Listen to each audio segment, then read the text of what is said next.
That's me. You're probably wondering how I ended up in this situation. Oh man. Alright, so long story short, I did a lot of watts. We're talking like normalized 311 watts for almost an hour. And I'm sitting at 71 kilos right now, so it was like 4.3 something watts per kilo for the entirety of the race. That's why it's kind of so odd that I'm even involved in this field sprint whatsoever. I probably should not have been because, man, I was cooked, and it also was not my job. So, speaking of jobs, we brought the whole squad minus Zach today.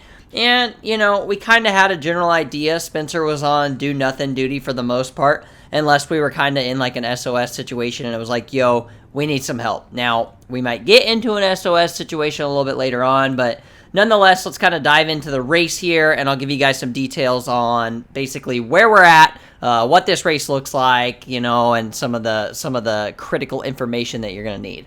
First thing is first, we are back at California Bicycle Racing. Some may know it as CBR. This is the Carson course. Typically, you guys have probably seen Dominguez Hills. I've raced that one quite a bit, but this is across the street.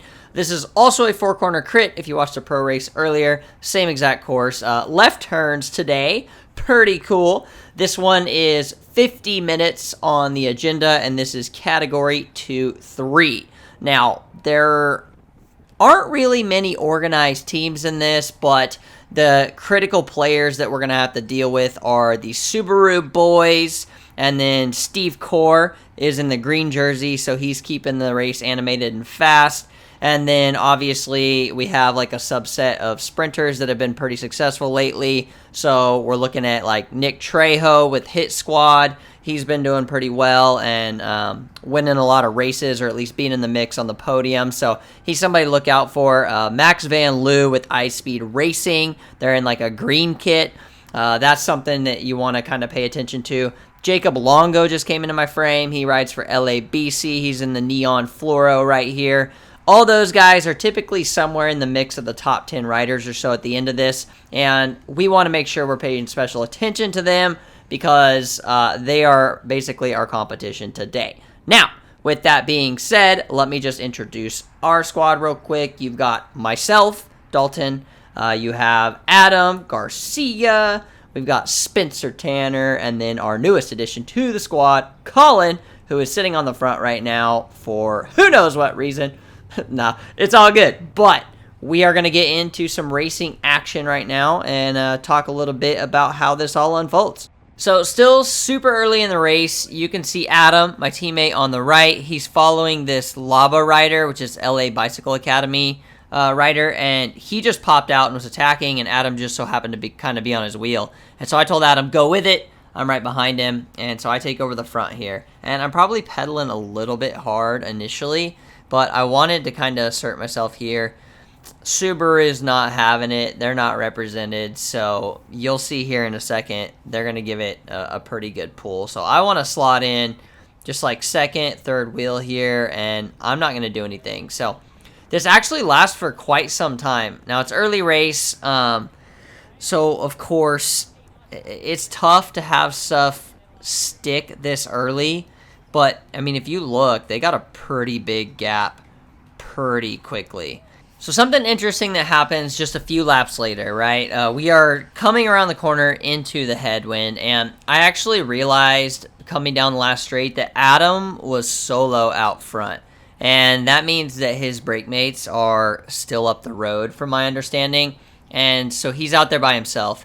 And at this point, I realize that we're probably going to bring him back. So I'm trying to counter it before we even get there.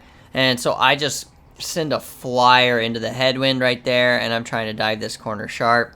But I realize, like, they are on that, like, glue. And so I sit up, and we probably did a lot of work there to chase Adam back. But, you know, I don't think that this is a situation that, you know, my teammate wants to be in the first place. Like, he doesn't want a solo ride. So let's go ahead and jump forward here now that we've covered this and see how the winning move actually ends up taking shape. Okay, so we're about halfway through the race, and we are just bringing back a group that was off the front. Now, there were two initial riders off the front, And, you know, I told my teammates, I was like, guys, like, leave it. Not a big worry. It's just 2 guys. Like, I'm pretty sure they're not going to stay out there the whole time. So we finally see that a few more guys bridge to them, but the whole peloton is chasing pretty hard. So I still wasn't necessarily worried about it. And lo and behold, we catch them. No problem, right? And I am extremely out of position when we catch them, and so that was like a critical error on my own part. I was supposed to be working. I should have been at the front here. I filtered way too far back. Now, what happens in this situation is when we brought everybody back, we hit this huge lull, and we didn't finish the job. So this is like a tale as old as time.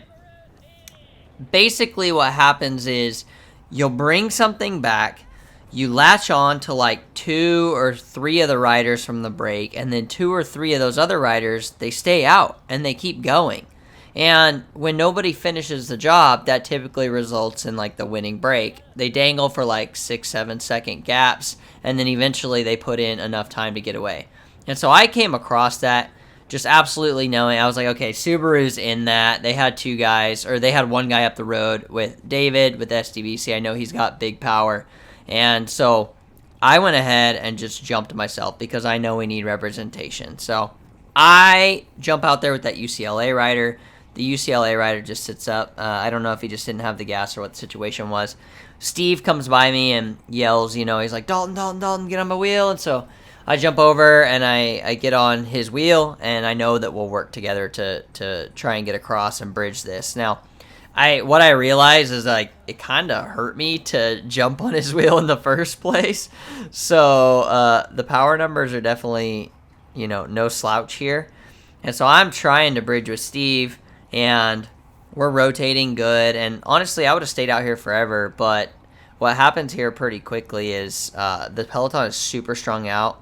And I look back through that corner, and I realized that they're chasing hard. And I actually, you know, I didn't realize that they were kind of blown to pieces.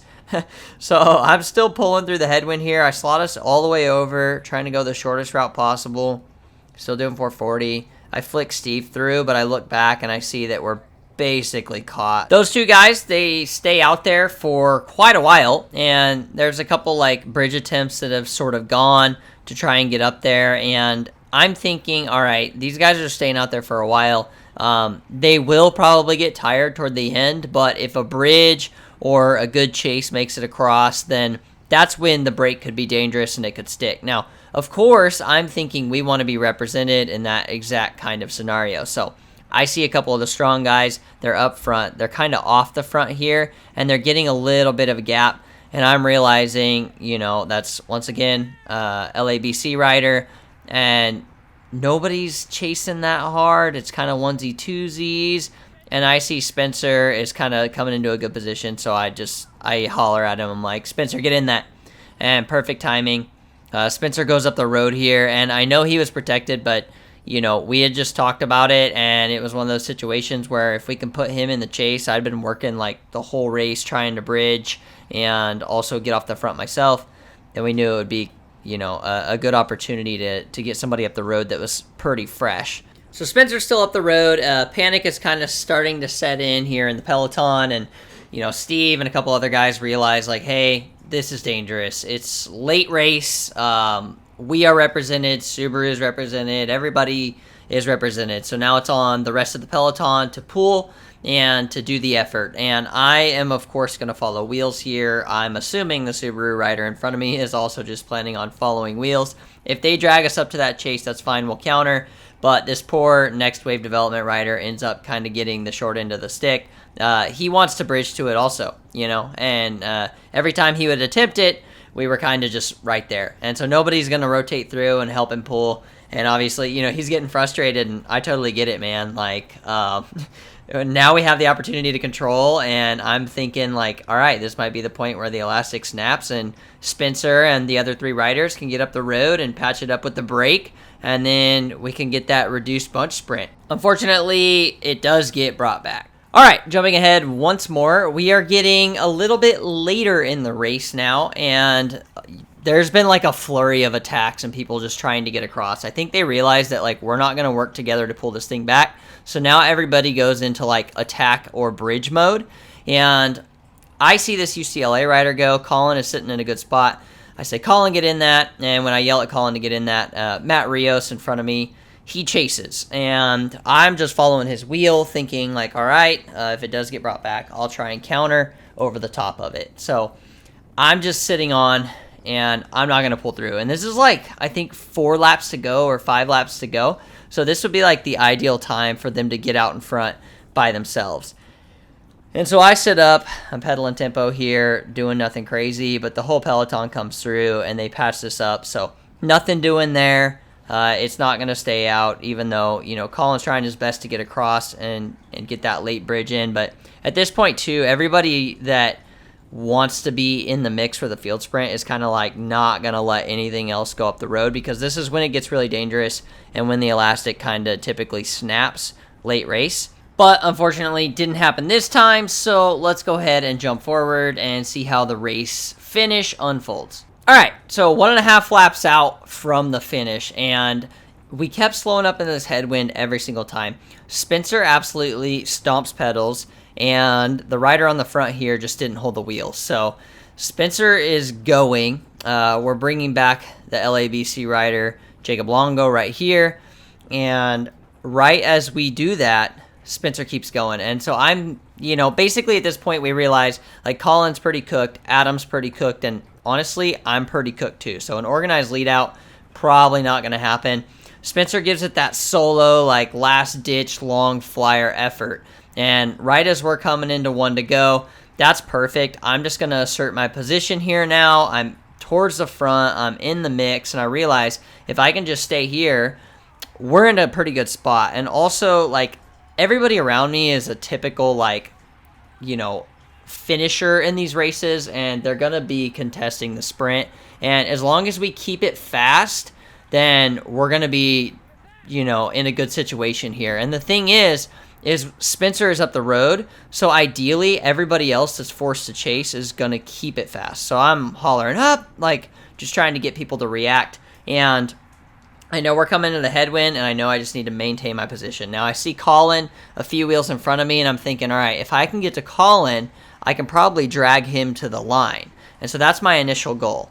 But I come out of this corner, and we hit that headwind, and things start to lull as they do. Nobody's, going as hard as they can. So I slot over to go around and drag Colin, and just as I do, this stage 2 rider kind of launches. And I don't know if he's going long or if he thinks that his sprinter is on his wheel. Typically, Giovanni, he's the man. He sprints for stage 2, or he's the most involved in their sprint. But in this particular situation, the stage 2 rider just doesn't even look back, and I'm like beyond stoked on this. I'm like, come on, lead me to the line, because even if he does get close enough that we nick Spencer, I've got a pretty good chance at being first in the field sprint. So I come out of that corner. I was a little wide. I had to go the long way around. I should have dove the inside line and shut the door. I sprint. Spencer comes in, ends up 6th on the day. I got nicked at the line by 2 other guys. It was pretty tight. So I ended up 10th on the day. That puts 2 of us in the top 10. Unfortunately, we did let the break of 4 go, and that sucks. We did have a decent-sized enough squad that we probably shouldn't have let that happen, but it is what it is. We're getting better as a team. We're learning how to work together more effectively, and with time, I think that the top spot is coming. It's going to take us some getting used to one another and really figuring out what all of our strengths are, and sort of, just getting better organized at the finish here. And I think it's going to come. I'm super proud of this result. Shout out to everybody. We had 3 of us in the top 15, I think. Like I said, 2 in the top 10. So, you can't ask for much better than that, especially this being like our second or third time really racing together. So, looking forward for what's to come. If you haven't seen the pro race from the same day yet, check out that card. It's in the middle of the screen. And stick around. Watch some more videos. Say what's up. Hit the like button. Comment below. And I'll chat with you all again soon.